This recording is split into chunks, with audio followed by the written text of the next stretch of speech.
In this video, I'm going to do a comparison between a Sony ZV-1 and an iPhone the videos. Not so much from the technical specs point of view, which many camera reviewers out there already done so, but more from a perspective of a new vlogger who's not a power user, and I simply want a camera that I can just pick it up, open it up, and then just hit the record button and hope that the camera will take care of all the necessary technical stuff and then give me a satisfying recording at the end, right? But sadly, it's not so simple yet at this point of time. I got this camera after trying through my recording on my iPhone XS Max and then a Canon DSLR 800D, which is what I'm recording this now, and later this Sony ZV-1. I love this camera a lot because having to place the camera actually at a very short desk space from my talking head.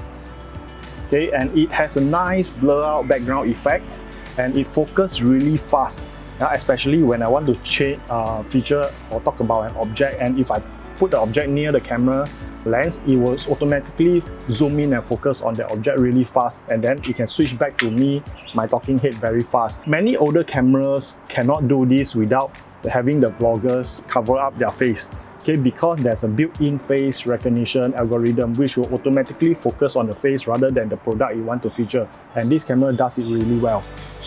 So as I'm going to cover more topics that require me to go outdoor shoots, especially on the move, okay, this ZV-1 seems to be rather disappointing at handling such video stability. And how so? There have been a lot of reviews and hearsay. I just want to do a direct comparison with an average phone at this time, and my iPhone XS Max is not the latest model. There are already two models after this, 11 and 12, and which has 3 lens and then super stability ability, and this phone doesn't have. This phone only comes with twin lens, and then there's some basic stability which I've seen some videos of talking about this before. Right now I just want to do a side-by-side comparison. Okay, my comparison will be I'll hold both devices, one at each hand.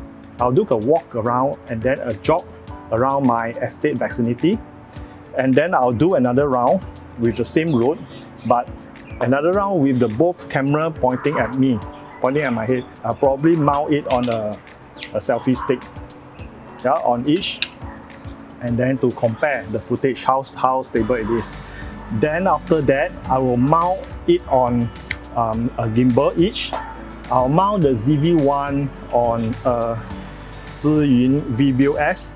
This is the only gimbal that is big enough to take the weight for DSLR and still give you a very good shot.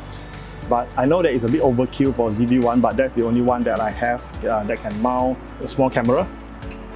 And then on the iPhone, I have actually borrowed DJI Osmo, which is a pretty neat little thing, and I can just mount it on and can use the software to record itself. One round point outwards and move around, and then another round pointing at myself, and then do the same road again. Then after that, we can compare the results. Both cameras are ready now. It's pointing towards away from me, and I'm holding iPhone on my left hand and this Sony ZV-1 on my right hand, and I'm trying to hold them as still as possible while I walk, and this is the normal walking speed.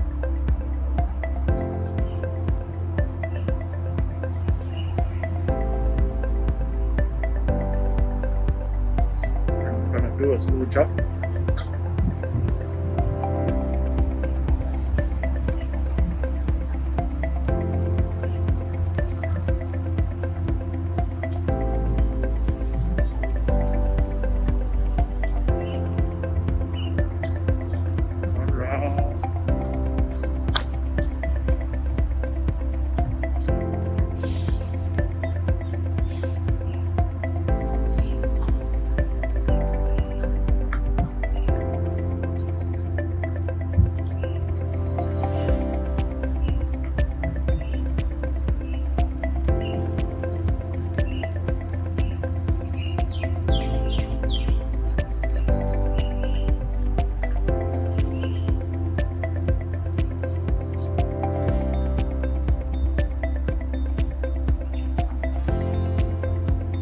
Okay, another round with the camera pointing at me, and on my left hand is the iPhone, with the iPhone, the back facing camera, which is the better camera, pointing at me, and this Sony ZV-1, which is this camera, and it's pointing at me as well on my right hand. So I'm just gonna do a walk again.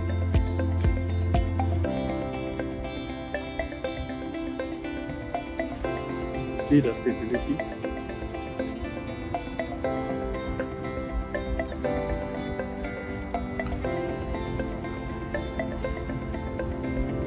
I'm gonna jog slightly now.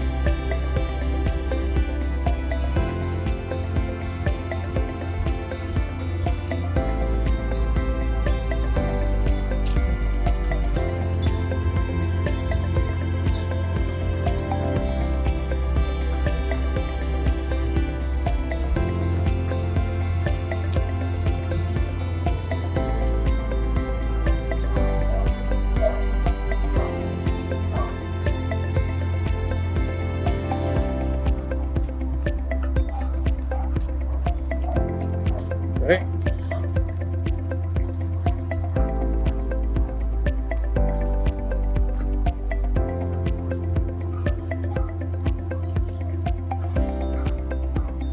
Okay, this is the camera pointing at me on a selfie stick without gimbal.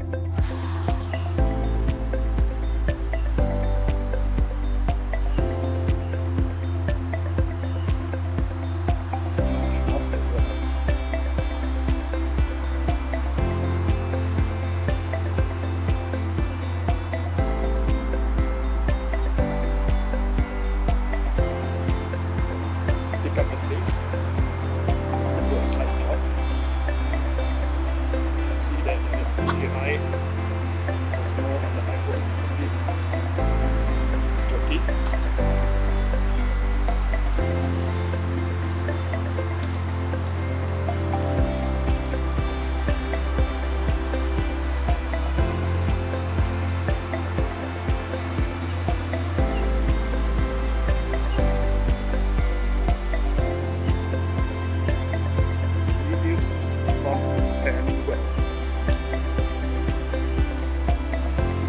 The footage later, we compare the footage after.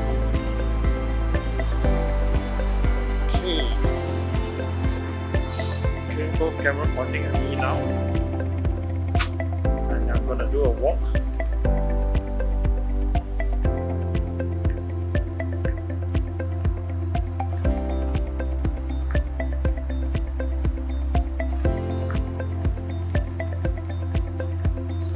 Seriously very impressed with the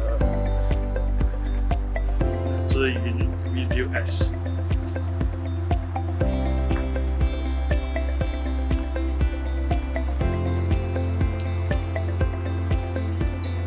Handling this very well. Whereas this DJI Osmo keep panning at one direction, which no idea why is that so.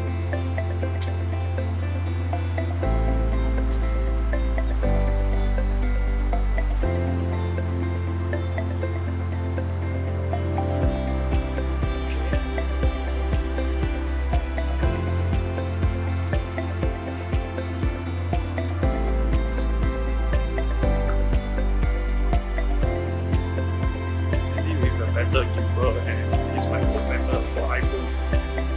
Well, but then again, maybe iPhone 12 has a complete fix on this.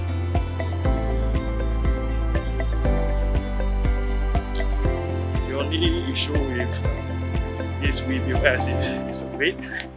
It's rather heavy. So now we can see that holding both camera with bare hand or on selfie stick, iPhone, even with my this XS Max, this older model, wins hands down. ZV-1 really showing the shortcoming. I personally hope that Sony will fix this in the upcoming model.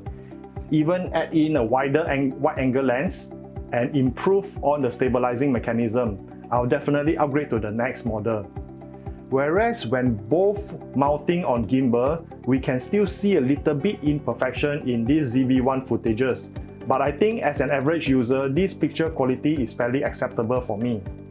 Even say so, ZV-1 does have its own strong point that's still making it the best vlogging camera now, in my humble opinion. It's small and light, it fits into a small bag or even pocket. I can simply just pull it out, turn it on and shoot immediately within few seconds. So to compensate for this not wide enough wide angle lens, if holding it on my hand, I can simply attach it to a selfie stick or even a small tripod and put it on the table.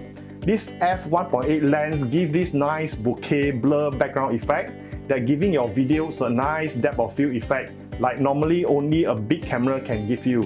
This 1-inch sensor captures very sharp details with very little noise grain even in low light.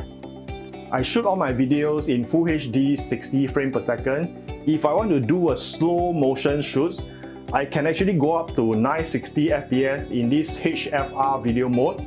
It comes with this furry dead cat thing, I don't know why they call it this way, is to cut out the wind sound when I do outdoor shoots. The best thing is a true vlogging camera that doesn't break my wallet. That's the most important part. iPhone XS Max, as it is already very good. If I don't have a gimbal with me and I want to do a shoot while on the move, it would definitely be my choice since my phone is always with me all the time. So if it's a shoot that I can mount the camera on a tripod, then I'll definitely pick this ZV-1. Most of us are not power user with thick wallet. We can't be chasing after every latest model, which obviously would be an improvement from the previous one. We just make do with whatever that we have until the recontract time. Then probably by the time I'll get the amazing iPhone 12, the one with 3-lens camera and even more advanced stabilizing algorithm and the mechanism. So at the end, is ZV-1 worth to get? In my humble opinion, it still is. If you want to buy a camera that takes nice videos and pictures, ZV-1 is a viable choice. However, you have to make your own decision.